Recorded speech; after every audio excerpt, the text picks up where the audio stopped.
আঙ্গুলটাকে আরশ থেকে আসমানের দিক থেকে নিচে নামিয়ে নাও। আমার নবীর বেটি মা ফাতেমা সে সময় বলবে, খোদা তাআলা আজকে আমি ততক্ষণ পর্যন্ত আমল নামাবো না যতক্ষণ পর্যন্ত বিচার না হয়েছে। আমার আল্লাহ বলবে, ও ফাতেমা আর কিসের বিচার করতে চাও তুমি? বলবে, মাবুদ গো, আমার হাসান যে ছিল পৃথিবীতে বেঁচে, সে তো কোনো অন্যায় করেছিল না, সে কোনো দোষ করেছিল না। আমার হাসানকে আমার আব্বার উম্মতেরা বিষ দিয়ে কেন এমনি করে মেরেছে? আজকে তার আমি বিচার চাই। আমার আল্লাহ তাআলা বলবে, ও ফাতেমা তুমি আঙুলটাকে আসমান থেকে নিচে দিকে নামিয়ে দাও। আমার ফাতেমা নবীর বেটি মা ফাতেমা খাতুনে জান্নাত সে সময় বলবেন, খোদা তাআলা আজকে আমি বিচার চাই। বলে, আর কিসের বিচার রয়েছে? বলে, ও আল্লাহ তাআলা আমার হোসেন কলেজার টুকরা যে হোসেনকে শহীদ করা হয়েছে দিনের রাহে আমার নবীর ইসলামকে বাঁচিয়ে রাখার জন্য, পৃথিবীর মানুষকে শিক্ষা দেওয়ার জন্য আমার হোসেন কারবালার সরজমিনে শহীদ হয়ে গিয়েছে। একখানা দুই খানা 72 খানা 82 খানা তীর তার শরীরের মধ্যে দেখা হয়েছে। আমার ছেলের শরীরটা গোটা বডিটা ছিন্ন ভিন্ন হয়ে গিয়েছিল। সেই সময় তবু এই বেঈমানেরা জালিমেরা আমার ছেলেকে ছাড়লো না, না মারে তারা ক্ষান্ত হলো না। লাশ হত্যা আমার সন্তানের মাথা মস্তককে দেহ থেকে করে দিল আলাদা। ওগো খোদা তাআলা আজকে আমি যতক্ষণ পর্যন্ত এদের বিচার না হয় ততক্ষণ পর্যন্ত আমি আমল নামাবো না। আমার আল্লাহ বলবে সে সময়, ও ফাতেমা তুমি কি সেই দিনের কথা ভুলে গেছো? বলে, কোন দিনের কথা? বলে, সেই দিনের কথা কি তোমার মনে নাই? যেই দিনের ব্যাপারে বলা হয়েছে যে আপনারা শুনেছেন বিশ্ব নবী দয়ার নবী মায়ার নবীর ব্যাপারে নিজের উম্মতের জন্য পাহাড়ে গিয়ে সিজদায় পড়েছিল 3 দিন ধরে। জানা আছে? শুনেননি? আমার বিশ্ব নবী মায়ার নবী দয়ার নবী সিজদায় পড়েছিল, নিজের উম্মতের জন্য শুধু কান্না করেছিল। সে সময় সাহাবীরা মক্কা মদিনাতে সবাই পাগল পারা হয়ে ছুটে যাচ্ছিল। কোথায় পাবো মায়ার নবী দয়ার নবীকে? নবী না পেলে আমরা বাঁচবো না। আমার আল্লাহ তাআলা ফাতেমাকে মনে করাচ্ছে, বলে, ফাতেমা যে বিচার চাইছো আজকে তুমি, দেখুন না আমার আল্লাহ তো মুখতারকে দিয়ে মারাবে, কিন্তু তার আগে আমার নবীর বেটি মা ফাতেমা বিচার চেয়েছে খোদার দরবারে। আমার আল্লাহ কিভাবে বুঝাচ্ছে মা ফাতেমাকে? বলে, ও ফাতেমা শোনো, তুমি কি সেই দিনের কথা ভুলে গিয়েছো যে দিনে তোমার পিতা আমার বিশ্ব নবী নেতা ওই নবী যখন সিজদায় আমার নিজের উম্মতদের জন্য শুধু করছিল কান্দনা। আমার নবীর সাহাবীরা সবাই প্রতিটা জায়গাতে শুধু কান্নার রোল আওয়াজ পাওয়া যাচ্ছিল। মদিনার বাচ্চারা ছোট ছোট বালক বাচ্চারা পর্যন্ত মায়ের দুধ পর্যন্ত ছেড়ে দিয়েছিল। নবীর জন্য সবাই পাগল দিওয়ানার মতো ছুটে বেড়াচ্ছিল। কোন কারো পেটে দাঁড়া নাই, পানি নাই। সবাই চাচ্ছিল মায়ার নবী দয়ার নবী না থাকলে আমরা বেঁচে কি করব? সে সময় সাহাবীরা ছুটে গিয়েছিল। আবু বকর ছিল, উমরে ফারুক ছিল, উসমানে গনি ছিল, হযরতে আলী ছিল। রাস্তায় চলতে চলতে এক জায়গায় গিয়ে দাঁড়িয়ে গেল। একটা রাখালের সঙ্গে দেখা হলো। বলো, ভাই রাখাল রে, তুমি কি আমার বিশ্ব নবীরে দেখেছো? কথা বুঝতে অসুবিধা হচ্ছে? আমার আল্লাহ বুঝাচ্ছে ফাতেমাকে যে তুমি যে বিচারটা চাচ্ছ, যে বিচারের কথা বলছো, তো সেই বিচারের ব্যাপারে তো তুমি আগেই বলেছো। তুমি তো খোদার কাছে আগেই সব সুপ্রত করে দিয়েছো, সঁপে দিয়েছো। সেই কথাটা মনে করাচ্ছে। ঠিক জায়গায় গিয়ে পৌঁছাবো। শুনুন, আমার নবী বেটি মা ফাতেমা খাতুনে জান্নাতের উত্তর দিচ্ছেন মহান আল্লাহ স্বয়ং। বলছে, ফাতেমা তোমার মনে নাই সেই দিনের কথা? 4 জন সাহাবীরা গিয়ে ওই রাখালটাকে জিজ্ঞেস করেছিল, ভাই আমার বিশ্ব নবীকে দেখেছো, দয়ার নবী মায়ার নবীকে দেখেছো, তোমরা বলতে পারবে? সে সময় বলেছিল, ভাই তোমরা নবী কারে বলো, আমার তো নাই জানা, নবীর সম্পর্কে আমি জানি না। তবে একটা কথা বলবো তোমাদের সামনে, গত 3 দিন হয়ে গেল গো, এতদিন ধরে আসলাম এই জায়গাতে ছাগল চড়াতে, মেষ চড়াতে, কোনোদিন দেখতে পেলাম না আমি এইভাবে। এই গত 3 দিন ধরে দেখছি আমার ছোট্ট ছোট্ট থেকে ছাগল থেকে নিয়ে বড় পর্যন্ত কোন ছাগল কোন জঙ্গলের কোন ঘাসের মধ্যে মুখ লাগায় না, সবাই শুধু আসমানের দিকে মাথাটাকে উত্তোলন করে কি যেন বিড়বিড় করে বলে, আর চোখ দিয়ে শুধু পানি বয়ে যাচ্ছে। ও ভাইরা, আমি এত চেষ্টা করে যাচ্ছি আমার ছাগলকে নিয়ে, 3 দিন গত হয়ে গেল, এখন পর্যন্ত একটা কোনো মুখে দিল না, ঘাস দানা খেলো না। শুধু তাই নয়, দেখতে পাচ্ছি এই জঙ্গলের মধ্যে যে বাঘ হরিণকে দেখতে পেলে, হরিণ বাঘকে কি বলে, হরিণকে বাঘ তাড়া করে, হরিণকে শিকার করার জন্য খাওয়ার জন্য ছোটাছুটি করে। কিন্তু আজকে দেখতে পাচ্ছি গত 3 দিন ধরে হরিণ বাঘের সামনে দাঁড়িয়ে আছে, বাঘ হরিণের পাশে দাঁড়িয়ে আছে, কেউ কাউকে খাওয়ার জন্য ভাবনা চিন্তা নাই। কোন মনের মধ্যে ভোকা পেয়াসা, তারা মনের মধ্যে তাদের কোনো হয়তো ক্ষুধা নাই, শুধু দেখতে পাচ্ছি তাদের চোখের মধ্যে পানি। এর মাত্রাটা বুঝতে পারলাম না আমি, এটাই আমার মাত্র শুধু জানা রয়েছে। শুধু যেন দেখা যাচ্ছে একটা গর্ত পাহাড়ের আড়ালে, ওই জায়গাতে পশু পাখিগুলো শুধু কান্না করে চতুর্দিক দিয়ে ঘুরে। তখন ওই আমার নবীর সাহাবীরা বুঝতে পেরে গেল এখানে আমার মায়ার নবী দয়ার নবী রয়েছে। সঙ্গে সঙ্গে চলে গেল আমার নবীর সাহাবীরা, বলে, নবী গো, ইয়া রাসূলুল্লাহ, ইয়া হাবিবাল্লাহ, নবী গো, একটু দয়া করে এই জায়গা থেকে আপনি তাড়াতাড়ি মাথাটাকে তুলে নেন। আমার নবীর সাহাবীরা গিয়ে কাপড়ে মিনতি করে বলে, ইয়া রাসূলুল্লাহ, নবী গো, আপনার জন্য মক্কা মদিনার মানুষেরা সব পাগল হয়ে গিয়েছে গো ইয়া রাসূলুল্লাহ। শুধু তাই নয়, ছোট্ট ছোট্ট বাচ্চারা আপনারে না পেয়ে মায়ের দুগ্ধ পর্যন্ত ছেড়ে দিয়েছে। কেউ খাওয়ার খায় না, দানা নাই, পানি নাই। গত 3 দিন ধরে মদিনার মতো জায়গাতে, মক্কার মতো জায়গাতে কোন আজান নামাজ বলে মানুষের মধ্যে সব ছুটে গেছে। আপনার জন্য পাগল পারা হয়ে গিয়েছে। যেই দিকে তাকিয়ে দেখছি শুধু কান্নার রোল আওয়াজ পাওয়া যাচ্ছে। ইয়া রাসূলুল্লাহ, ইয়া হাবিবাল্লাহ, নবী গো, আপনি তাড়াতাড়ি করে সিজদা থেকে মাথাটাকে তুলে নেন। আমার নবী সেই সময় সিজদার মতে সিজদার হালাতে পড়ে আছে। সে সময় দৌড়াতে দৌড়াতে সাহাবীদেরকে ইশারা করে বলছে, ও ভাইরা, তোমরা দাঁড়াও, আমি উমর যাব আমার বিশ্ব নবীর কাছে। গিয়ে বলছে, ইয়া রাসূলুল্লাহ, ইয়া হাবিবাল্লাহ, নবী গো, আপনি দয়া করে সিজদা থেকে মাথাটাকে তুলে নেন। আমার নবী কোনো জবাব দিল না। সে সময় ওই উমরে ফারুক বলছে, ইয়া রাসূলুল্লাহ, নবী গো, আপনি দয়া করে সিজদা থেকে মাথাটাকে তুলে নেন। আপনার উম্মতীদের যদি জীবনের নেকি কমে যায়, আমি ওমর কথা দিচ্ছি, আমার জীবনের সমস্ত নেকি আপনার উম্মতীদের পাল্লায় দিয়ে তাদের নেকির পাল্লা ভারী করে দিব। ইয়া রাসূলুল্লাহ, যেই উম্মতির জন্য কাঁদছেন না, যেই উমরকে আজকে জান্নাতের সার্টিফিকেট দিয়েছেন, সেই উমর কথা দিচ্ছে যে আমি নিজের সমস্ত নেকি আপনার উম্মতীদের পাল্লায় দিয়ে নেকির পাল্লা ভারী করে দেব। আমার নবী সিজদা থেকে মাথা তুলল না। ওমরে ফারুকের চোখ দিয়ে শুধু টস টস করে পানি বয়ে যাচ্ছে। ওমরে ফারুক দিয়ে দাঁড়িয়ে গেল আবু বকরের সামনে।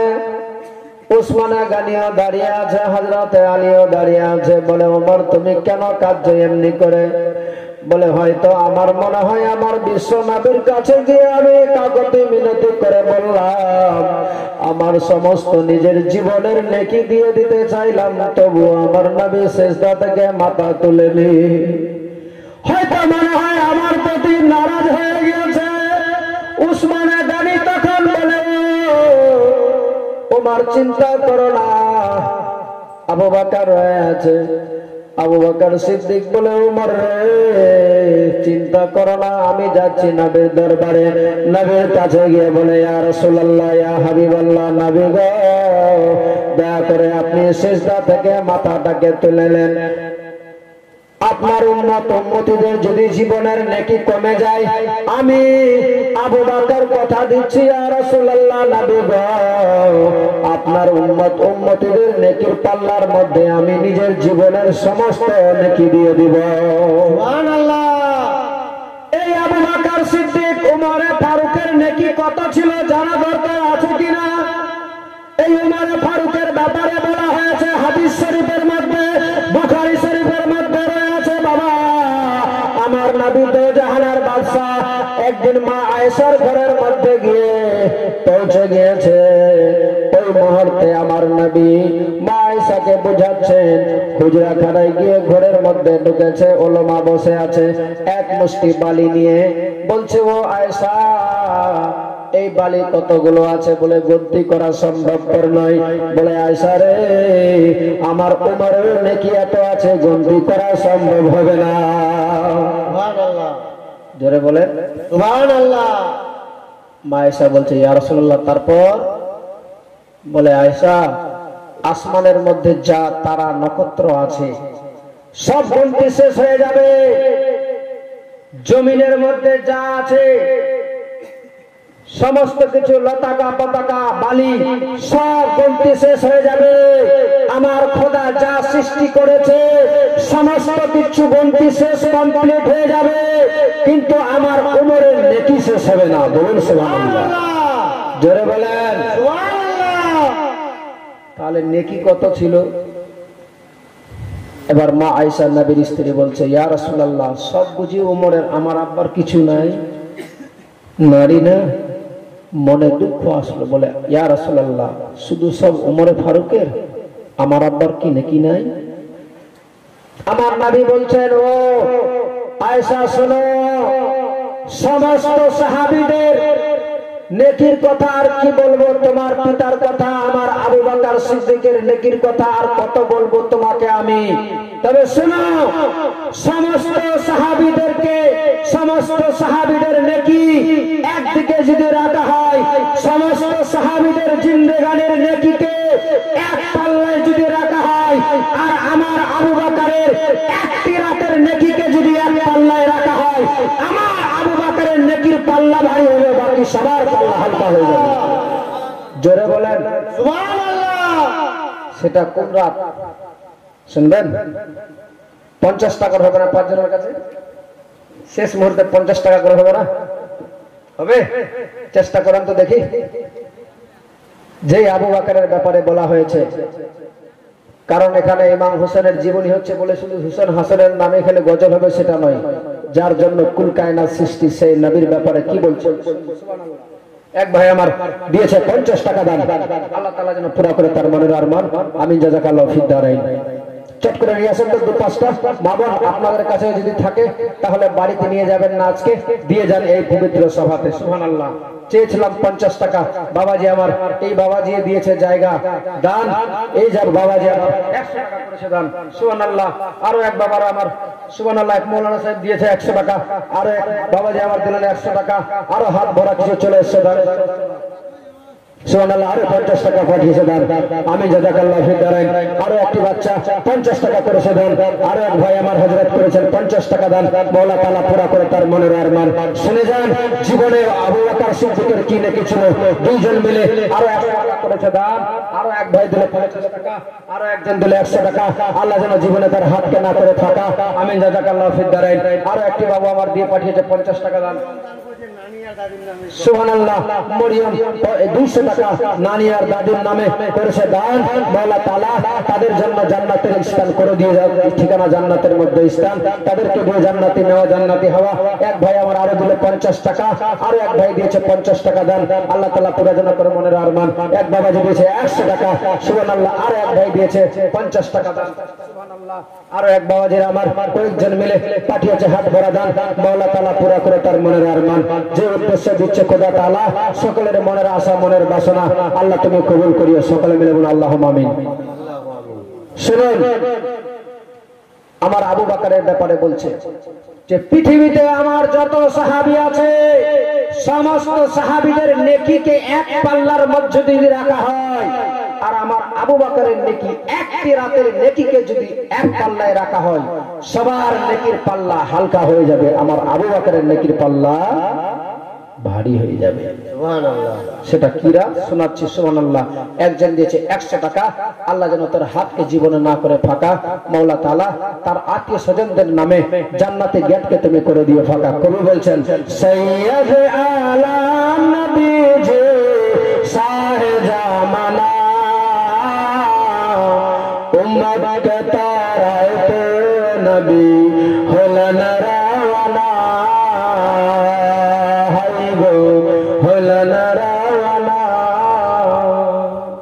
মা বোন একটু বেশি বেশি করে দিয়ে পাঠান, দোয়া হয়ে যাবে সবার জন্য। কবি বলছেন সৈয়দ আলাম নবী যে শাহে জামানা উম্মত কে তারাতে নবী হলেন রাওয়ানা হায় গো হলেন দিওয়ানা और कफर मक्का बासे नबी जी के मरबे डाले गिरे बासले हाय गो गिरे बासले और कफर मक्का बासे नबी जी के मरबे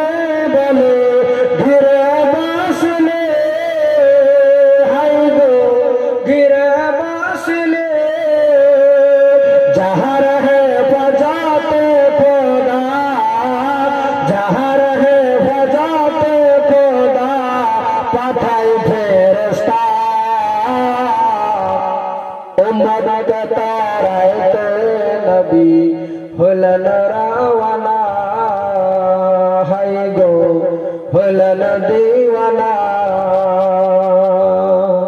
নবী বলেন হযরত আলী বিছানাতে শুয়ে যাব তোমার বলে হায় গো তোমার বলে নবী বলেন হযরত আলী বিছানাতে শুয়ে যাব তোমার বলে হায় গো তোমার বলে হযরত আলী শুয়ে গেলেন হযরত আলী শুয়ে গেলেন ওই নবীর বিছানায় উম্মত কে তারাতে নবী হলেন রাওয়ানা হায় গো হলেন দিওয়ানা সৈয়দ আলাম নবী যে শাহে জামানা উম্মত কে তারাতে নবী হলেন দিওয়ানা হায় গো হলেন রাওয়ানা। বাবা ভাই আসল অ্যাকচুয়ালি কি এই কারবালার ব্যাপারে মৌলানা সাহেবরা এই জন্য বলে না যে পাবলিক বেশিক্ষণ ধৈর্য ধরে থাকতে পারে না। আর কারবালার ঘটনা কারবালার আগে পর্যন্ত যা মনোমান্তিক আছে মানুষের কাছে তুলে ধরতে মানুষের চোখে পানি খুব ভালোভাবে আসে, কিন্তু কারবালার ঘটনা বাস্তবে ওই দিক থেকে এদিকে কম নয়। কিন্তু কথা হচ্ছে মানুষ যদি ধৈর্য ধরে বেশিক্ষণ করে থাকতে পারে তাহলে যে বলবে তাকেও বলার একটা জোশ হবে, ঠিক না? কিন্তু কথাটা হচ্ছে যদি লোক উঠে যায় তাহলে জোশ তো থাকে না, নিজের হোশও হারিয়ে যায়। তবু আপনাদের সামনে বলছি ইনশাআল্লাহ। তবে শুনুন কি বলছেন আমার নবী। বলছে আয়েশা কি বলবো তোমাকে আমার আবু বকরের নেকির কথা। সেটা কোন রাত? সেটা হচ্ছে হিজরতের রাত। কি রাত? হিজরতের রাত। এই হিজরতের রাতে এই জন্য গজলটা বললাম, এই হিজরতের রাতে আমার বিশ্ব নবী, দয়ার নবী, মায়ার নবীকে চলতে চলতে যখন আমার নবীর পায়ে ফসা পড়ে গিয়েছিল, তখন আবু বকর সিদ্দিক আমার বিশ্ব নবীকে নিজের কাঁধের মধ্যে তুলে নিয়েছিলেন। বলুন সুবহানাল্লাহ। যেই মায়ার নবীকে কারো নেওয়ার পৃথিবীতে ঘাড়ে কাঁধে নেওয়া সম্ভবপর নয়, সেই নবীকে আবু বকর সিদ্দিক নিয়েছিল। কারণ শুনেননি খাইবারের যুদ্ধের ব্যাপারে আবু বকর সিদ্দিক উমরের কি বলে, হযরত আলী যখন যুদ্ধ জয়লাভ করে খাইবারের দুর্গ ঘরের কপাটকে টেনে যখন থেমে রেখেছিলেন আর বলেছিলেন তোমরা ঢুকো সবাই ভিতরে, সব নবীর চাহনাওয়ালা আশিকেরা ওই ঢালের উপরে লোহার দরওয়াজাটার উপরে, যেই দরওয়াজাটাকে আলী ধরেছিল একাই, আর সবাই তার উপরে চেপে চলে যাচ্ছিল ঘোড়ার উপরে চড়ে। বলুন সুবহানাল্লাহ। হযরত আলী একটুকা নড়াচড়া করেনি, কিন্তু আমার বিশ্ব নবী যখন যাচ্ছিল ওই লোহার দরওয়াজাটার উপরে যখন চেপেছিল, তখন হযরতে আলী যেন থরথর করে কেঁপে যাচ্ছিল। আলীকে পরক্ষণে জিজ্ঞেস করা হয়েছিল, আলী তুমি, আমরা একসঙ্গে শত শত মানুষ চেপে গেলাম ওই দরওয়াজার উপরে, তাতেও তোমার কোনো রুম হিলল না, একটু নড়াচড়া করলে না, আর বিশ্ব নবী একাই শুধু ওটের উপরে চেপে পার হচ্ছে, তাতে তুমি কেন এইভাবে থরথর করে কেঁপে যাচ্ছিলে? বলে ভাই আমি এই জন্যই কাঁপছিলাম, তোমাদের মতো তোমরা 2-4-500 জনকে দূরে থাক, খোদা তাআলা আমাকে এত বড় এই মুহূর্তে তাকত দিয়েছিল, যদি পৃথিবীর সমস্ত জিনিসকে আমার সিনার মধ্যে দিয়ে দিত তবু আমার শক্তির তাকত বেশি হয়ে যেত। কিন্তু এই মুহূর্তে বিশ্ব নবী, মায়ার নবী, দয়ার নবী, যার জন্য কুল কায়নাত সৃষ্টি, সেই বিশ্ব নবী যখন চেপেছে আমার উপরে, মনে হচ্ছে পাহাড় থেকে আমার উপরে বেশি ওজন চেপে গিয়েছে। সুবহানাল্লাহ। এই নবীর জবাব দিয়েছিল হযরতে আলী। এই আবু বকর সিদ্দিক, যেই আবু বকর সিদ্দিক একমাত্র সাহাবী যে আমার নবীকে কাঁধে নিয়ে গিয়েছিলেন, হিজরত করেছিলেন, ওই আবু বকর সিদ্দিক গিয়ে বললেন, কথাটা মনে আছে না? না ভুলে গেছেন? আবু বকর সিদ্দিক গিয়ে বলছে, ইয়া রাসূলুল্লাহ, ইয়া হাবিবাল্লাহ, নবী গো, আপনার উম্মত উম্মতিদের যদি নেকি জীবনে কমে যায়, আপনি সিজদা থেকে মাথা তুলে নেন, মক্কার কান্নার আওয়াজ আর সহ্য করা যায় না, তবে আপনি যদি সিজদা থেকে মাথা তুলে নেন, আপনার উম্মত উম্মতিদের নেকি কমে যাবে। চিন্তার কোনো কারণ নেই, আপনার আবু বকর আছে, আবু বকরের জীবনের সমস্ত নেকি আমি করে দেবো, তাদের নেকির পাল্লাই দিয়ে তাদের নেকির পাল্লা ভারী করে দেবো, কিন্তু তবু আমার নবী সিজদা থেকে মাথা তুলেনি। সমস্ত সাহাবীরা গেল, আমার নবী সিজদা থেকে মাথা তুলল না। তখন সেই সাহাবীরা বলেছিল, আলী, আর আমার বিশ্ব নবী, মায়ার নবী, দয়ার নবীকে সিজদা থেকে তোলার মতো আর কারো ক্ষমতা নাই। আলী, একটাই রাস্তা শুধু এই মাত্র এখন আছে, যে ফাতেমা নবীর বেটি মা ফাতেমা খাতুনে জান্নাত, এই ফাতেমা যে যদি আব্বার কাছে এসে দাঁড়িয়ে একবার বলতে পারে, তাহলে আমাদের মন বলে, আমার মন বলে, বিশ্ব নবী সিজদা থেকে মাথা তুলে নিবে। সাহাবীরা দৌড়াতে দৌড়াতে চলে গেলেন নবীর বেটি মা ফাতেমার বাড়িতে। আওয়াজ দিয়ে বলছে, ও ফাতেমা, ও ফাতেমা, তোমার আব্বার খবর পাওয়া গিয়েছে।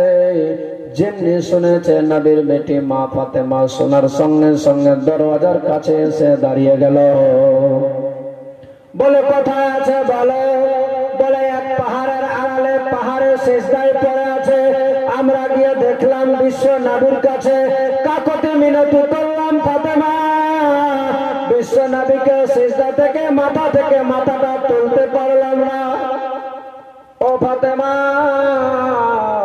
তুমি যে যদি নবীর দরবারে একবার বলতে পারো, তাহলে আমার মন বলে হয়তো মাথা তুলে নেবে, নচেত সম্ভব হবে না। মা ফাতেমা, চলো তুমি মা ফাতেমা বুঝার জন্য, পৃথিবীর মানুষকে, নারীদেরকে শিক্ষা দেওয়ার জন্য আবার চলে গেলেন পর্দা করার জন্য। ভিতরে দরওয়াজার ভিতরেই আছে, পর্দায় আবৃত হয়ে কাপড় নিয়ে বেরিয়ে চলে গেলেন মা ফাতেমা ওই বিশ্ব নবীর কাছে। গিয়ে বলে, আব্বা, ও আব্বা, সিজদা থেকে মাথা তুলে নাও না গো আব্বা গো। আজকে আপনার যে সাহাবীরা ছিল গো আব্বা গো, সবাই আপনার কাছে এসে এত কাকতি মিনতি করলো, কেন আপনি মাথা তুলেননি? আব্বা একটু দয়া করে তাড়াতাড়ি করে মাথা তুলে নেন। নবীর বেটি মা ফাতেমা খাতুনে জান্নাত বলছে, আব্বা, ও আব্বা, কেউ সহ্য করতে পারে না গো আব্বা, আপনাকে ছাড়া থাকতে পারে না। আব্বা তাড়াতাড়ি করে সিজদা থেকে মাথা তুলেন। যখন নবী আমার কোনো কথাই আর শুনে না, ফাতেমা যেন দেখতে পাচ্ছে আমার বিশ্ব নবীর পা গুলো ফুলে গিয়েছে, এত ফুলে গিয়েছে পা ফেটে রক্ত বয়ে যাচ্ছে। আমার নবী সিজদার হালাতে পড়ে আছে, হাতগুলো ফুলে হাত ফেটে রক্ত বয়ে যাচ্ছে। আমার নবীর বেটি মা ফাতেমা বলেছিল, আব্বা, আপনি সিজদা থেকে মাথা তুলেলেন গো আব্বা। আমার আপনার উম্মত উম্মতিদের যদি জীবনের নেকি কমে যায়, আমি ফাতেমা নিজের চুল কেটে আপনার উম্মতিদের পাল্লাই দিয়ে নেকির পাল্লা ভারী করে দিব। সুবহানাল্লাহ। তবু আমার নবী তো জাহানের বাদশা সিজদা থেকে মাথা তুলল না। সে সময় বলেছিল, রব্বুল আলামিন, মাবুদ মাওলা, আমার আব্বা যেন সিজদা থেকে মাথা তুলে নেই। দিনের রাহে যদি দরকার পড়ে, আমি ফাতেমা নবীর বেটি বলি, আমার দুটি ছেলেকে আমি খোদার রাহে দিনকে বাঁচার জন্য দান করে দিলাম। যেমনি এই কথাটুকু বলা হয়েছে, আমার বিশ্ব নবী, মায়ার নবী, দয়ার নবী সিজদা থেকে মাথা তুলে নিয়েছে। জোরে বলেন সুবহানাল্লাহ। সিজদা থেকে মাথা তুলে নিল। আমার আল্লাহ তাআলা ফাতেমাকে মনে করাচ্ছে, ফাতেমা, তুমি কি ভুলে গেছো সেই দিনের কথা? তুমি যে আজকে বিচার চাচ্ছ, সেদিনের কথা মনে নেই? আমার নবী বলছিলেন, ও ফাতেমা, মা, ও মা, তুমি কি চাইলে খোদা দরবারে? কি এমন কথা বললে যেটা আমার খোদা তাআলা কবুল করে নিয়েছে? সঙ্গে সঙ্গে নেদা হয়ে গেল, আওয়াজ চলে আসলো যে, ওগো আমার মাহবুব, ওগো আমার প্রিয়তম রাসূল, তুমি সিজদা থেকে মাথা তুলে নাও, তোমার বেটি ফাতেমার দোয়া আমি কবুল করে নিয়েছি। সুবহানাল্লাহ।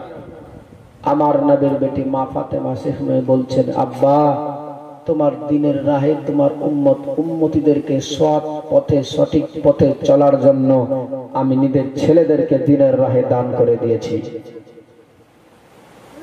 আল্লাহ তাআলা মনে করাচ্ছে, ও ফাতেমা, তুমি তো আগেই দান করে দিয়েছো, আর তোমার এই সন্তানদেরকে নিয়ে ইসলামের শান, মান, মর্যাদা পৃথিবীর মানুষ শিক্ষা পাবে, আর তোমার এই হুসেন সন্তানকে দিয়ে আমার ইসলাম জিন্দা হবে। সুবহানাল্লাহ। যার ফলে এটা, নচেত এত কিছু হওয়ার কোন প্রয়োজন ছিল না। কারণ আমার নবী পৃথিবীর মানুষের কাছে ইসলাম পৌঁছেছিলেন, কিন্তু সেই ইসলামটাকে মজবুত করে যেন নবীর উম্মত উম্মতিরা যেন ধরে থাকতে পারে, যার ফলে নিজের দ্বীনকে বাঁচার জন্য ইসলামকে নবীর উম্মত উম্মতিদের কাছে সঠিকভাবে যেন নিজের নবীর উম্মতিরা আঁকড়ে ধরতে পারে, যার ফলে নিজে ইমাম হোসেন নিজের জীবন দিয়ে দিয়েছে, যেন আমার নবীর উম্মত উম্মতিদের কষ্ট না হয়।